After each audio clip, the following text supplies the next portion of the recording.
What do you think is the most influential romantic moment of your life?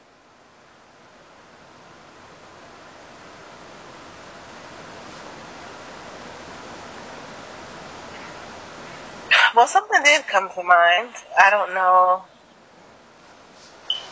if that is what did it, but maybe it's just most recent.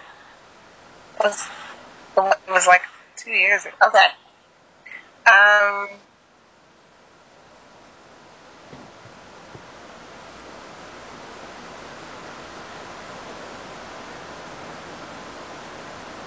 I can think of like three.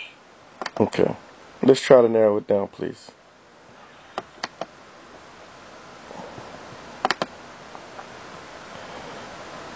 Are you recording this? Listen, just talk, man.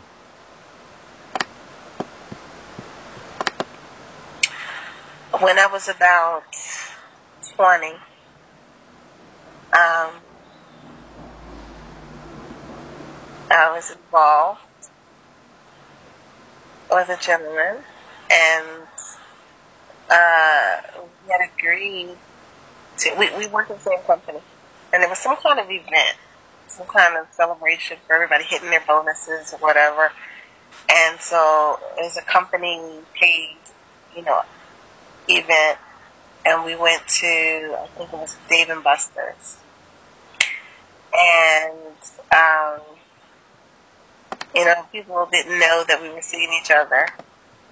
So we would act like we treated each other like how we would treat everybody else in the office. Like, just, hey, what's up, in passing. Mm-hmm. But we'd already had plans. Like, I had gotten to the location on my own, but he had planned to take me back home. But prior to going back to my place, we were going to the movies. We were going to do something else. We were going to leave the event and then go to the movies and then head back to my place. Because it's not like he hadn't been several times before, because we were seeing each other. Mm-hmm.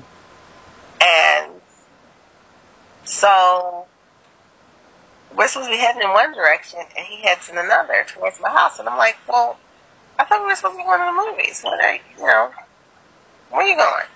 When are you going back to my house? And then he was like, oh, well, it's a change of plan. I really got to get back. And I was pissed. I didn't like that. I didn't like that there was a change of plan, and he had no intention of even telling me. It just wasn't appreciated. So I asked him to drop me off, to drive me to a local, like Sunoco A+ gas station store or whatever in my neighborhood.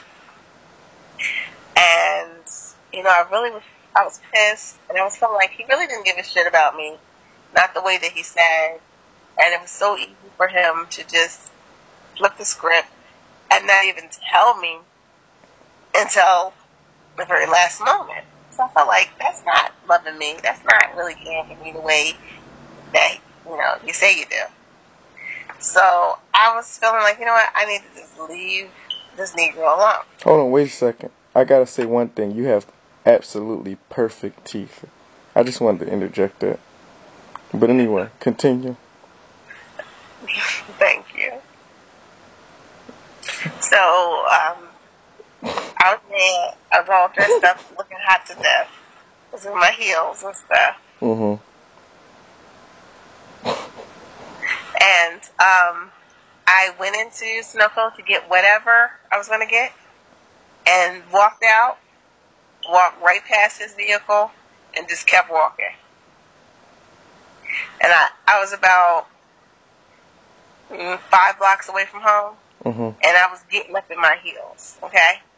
And this is in the University City area where the sidewalks and there's streets, the side are sloped, and So you used to live in University City? Yeah, at the time, yeah. I was about to say, I thought you lived in the Northeast. I was about to say, that's a hell of a walk. No, when I was 20, I had an apartment. So I got all the way home, and the sitter for my daughter left, and because I guess I had somebody watch her and everything because I planned to be out, and you know, so after seeing the sitter off, locking the door and all of that, I get upstairs. I slip out of my clothes, like throw something on or whatever, and the doorbell rings. I'm thinking, oh, the sitter must have forgotten something or whatever, so I'm going to go back down, and it's him. And the significance of it is that he was never one to apologize, to admit being wrong, and I think that his ego prevented him from demonstrating a softer side. So he didn't say a word, and neither did I, because I knew him coming back at all and waiting. He waited. He had to have parked and waited until the sitter was gone.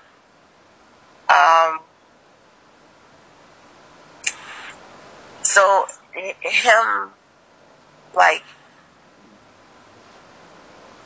it was a gesture that he had never made before.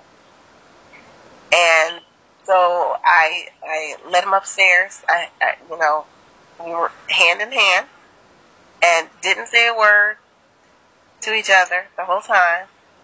And I led him into my bedroom, and then we spoke in a different manner, or communicated in a different manner. The old makeup sex, huh? But that was the first time ever, I think, that because he never was one to come to me that way. I remember that when I let him into my room, he dropped down to his knees and hugged me around my waist. I remember that. I'm still in that move. Oh yeah. That's gonna be my new move. He put his head on my. I know exactly what you mean. I tell you what, that's about to be my new move. My next move about to be my best move. But it was right on cue, wasn't it? He did it right at the right time, huh? Yeah.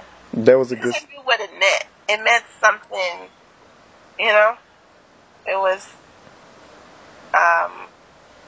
a show of vulnerability and humbling himself a little, and that was something that was not done very often, and that was the first time that it had been done, and that was we had probably been seeing each other for over a year at that point.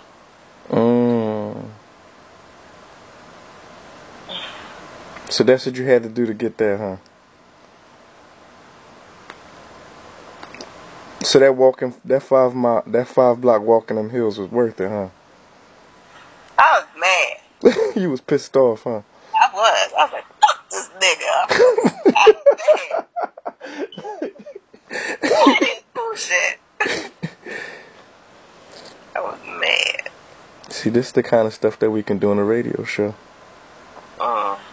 See? And that's what I'm saying. I think you are going to be the focal point of the show. I'm just going to be a supporting cast. Except for when it's you need a male perspective, then I'll step up and take over.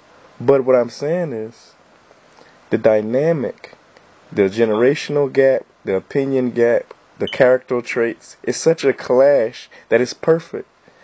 This is why I think this will work, y'all. I got ideas for days. This is a good one too. You just gotta stop battling me on this, man. I got this. Just let me have this. Let me have this idea. Let me run with it. You just cooperate with me for God's sake. You don't think people want to hear stories like that?